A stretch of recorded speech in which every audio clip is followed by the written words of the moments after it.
আগের ভিডিওতে তোমরা যেমন দেখলে যে আমি জামা কাপড় ভাঁজ করছিলাম আর তারপর সন্ধে দিলাম, তো এটা হচ্ছে তার পরের পার্ট। তো তোমরা তো দেখলে যে জামা কাপড় গোছাচ্ছিলাম, তারপর সন্ধে দিলাম। আর সন্ধে দেওয়াটা তোমাদের সাথে শেয়ার করা হয়নি, তার কারণ যেখানে সন্ধে দিই মানে ঠাকুর ঘরটা খুবই অন্ধকার, মানে বেশি একটা আলো যায় না ওখানে।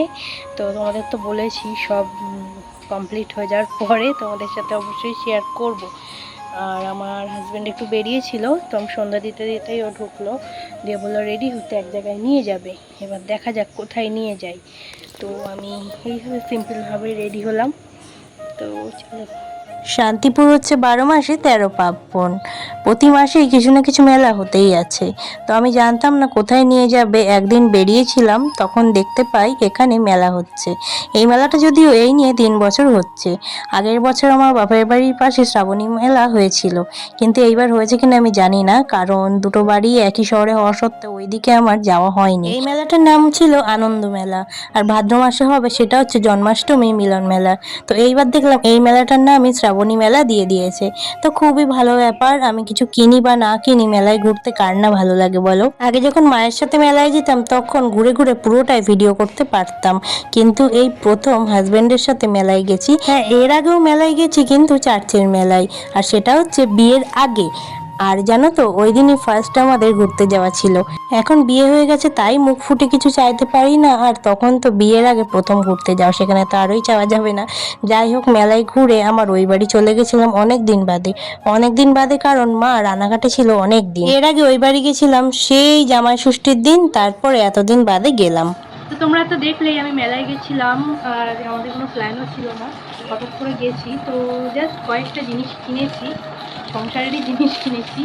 আর কম কিনেছি তার কিছু কারণ আছে, কারণ সামনে অনেকগুলো মেলা আছে।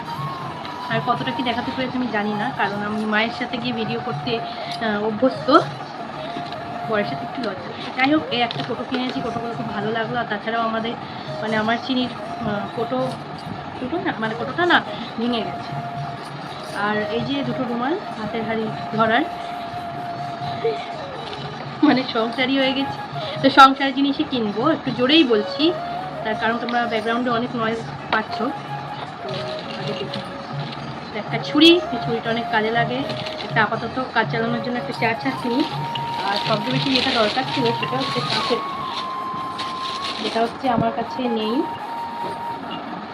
মানে আমার কাছে নেই, আমার এই বাড়িতে হয়তো আছে কিন্তু আমার কাছে নেই। তো 4টে গ্লাস কিনেছি, তোমাদের একটা বের করে দেখাই। তো এতদিন যে এসছে আমার বাড়িতে কাউকে বেশি করে কোল্ড ড্রিঙ্কস দিলে কেউই খাই না। তো আর মানে হয় না, বড় গ্লাস দিয়ে একটু বেশি করে না দিলে কেমন একটা লাগে না। তো এই যে মোটামুটি ঠিকই আছে, তো খুব পছন্দ হলো, এর জন্য এটা নিয়েছি। আর এরকম 4টে নিয়েছি। আর যে সংসারী হয়ে গেছে তাই কি সাদের জিনিস কিনবো না হয়? তো আমার লাগুক বা না লাগুক, মানে শুধু আমার বলে না, সব মেয়েদেরই মনে হয় তাই। এই যে এই সেটটা, তো এই বক্সটাই নিয়েছে 30 টাকা। আর যে 3টে স্ক্রাঞ্চিস দিয়ে 20 টাকা করে নেয়। তো সেক্ষেত্রে আমার মনে হয় এটাই বেটার। তো এটা হচ্ছে বিষয়। এখন আবার একটা কিছু তৈরি করবো, তোমাদের সাথে শেয়ার করব। আর ব্যাকগ্রাউন্ডে নয়েজ দেখতেই পাচ্ছ। আসলে বাড়িতে তো আর আমি একা থাকি না, আর সবচেয়ে প্রবলেম হয়ে যায় যখন কেউ বোঝে না যে আমার ভিডিও করাটা একটা কাজ, ঠিক আছে? তো প্রথম থেকে খুব বলতাম যে একটু আমার কাজটা করতে দাও, কিন্তু কেউ শুনতো না। এবার শুনেও যদি মানুষ না শোনে, সেখানে তো আর কিছু বলা যায় না, বলো। আমি বলা ছেড়ে দিয়েছি। তো ওটাই হচ্ছে বিষয়। এগুলো দেখিয়ে নিলাম, এখন এগুলো আগে সাজিয়ে রাখি, তাহলে পরে আমার বর এসে ধরে দেবে। একটু আগে বললাম না একটা জিনিস বানাবো, তো এটাই হচ্ছে সেই জিনিস। তো এটা কি তোমরা কি বলতে পারবে? ছাড়ো, আমিই বলে দিচ্ছি। এটা হচ্ছে চিকেন পকোড়া। তো এই চিকেন পকোড়ার পিছনেও একটা কাহিনী আছে, তো সেটা অল্প করে তোমাদের সাথে শেয়ার করি চলো। আমার হাজবেন্ড ফাস্টফুড খেতে একদমই পছন্দ করে না, আমার আবার খুব পছন্দের একটা জিনিস হচ্ছে চিকেন পকোড়া। তো একদিন বাড়িতে চিকেন এনেছিল, আর চিকেন তো সলিড পিস ছাড়া দেবে না। আমার আবার রান্না চিকেনের সলিড পিস একদম ভালো লাগে না। তো নিজে নিজেই আইডিয়া করে আমি চিকেন পকোড়া বানিয়েছিলাম।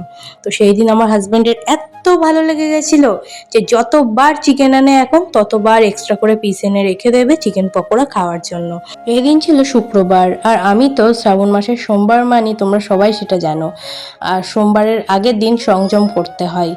আর আমার শ্বশুরবাড়িতে শনি সোম মঙ্গল এই 3 দিন আবার নিরামিষ খাই। তাহলে বুঝতেই পারছো, শনি রবি সোম মঙ্গল 4 দিন নিরামিষ। তো শুক্রবার থেকে বুধবার অবধি রেখে দেওয়াটা মনে হয় ঠিক হতো না, যার কারণে আমি আর আমার হাজব্যান্ড মিলে ঠিক করলাম যে শুক্রবারেই বানিয়ে নেব। যদিও ফ্রাইড রাইস অল্প করেছিল, যার কারণে এই দিনই আমরা বানালাম, আর এটাতেই আমাদের ডিনার হয়ে গেল। তো পেঁয়াজটা একটু পুড়ে পুড়ে গেছিলো, তো তোমরা সেটা কেউ কিছু মনে করো না, বাট খেতে দারুণ হয়েছিল। আমার হাজবেন্ড তো ক্যামেরার সামনে আসতে লজ্জা পায়, না লোকে দিয়ে আমি রিভিউ নিতাম। তো যাই হোক, এই ভিডিওটা এত অবধি, দেখা হচ্ছে নেক্সট কোনো ভিডিওতে। টাটা, সবাই ভালো থেকো।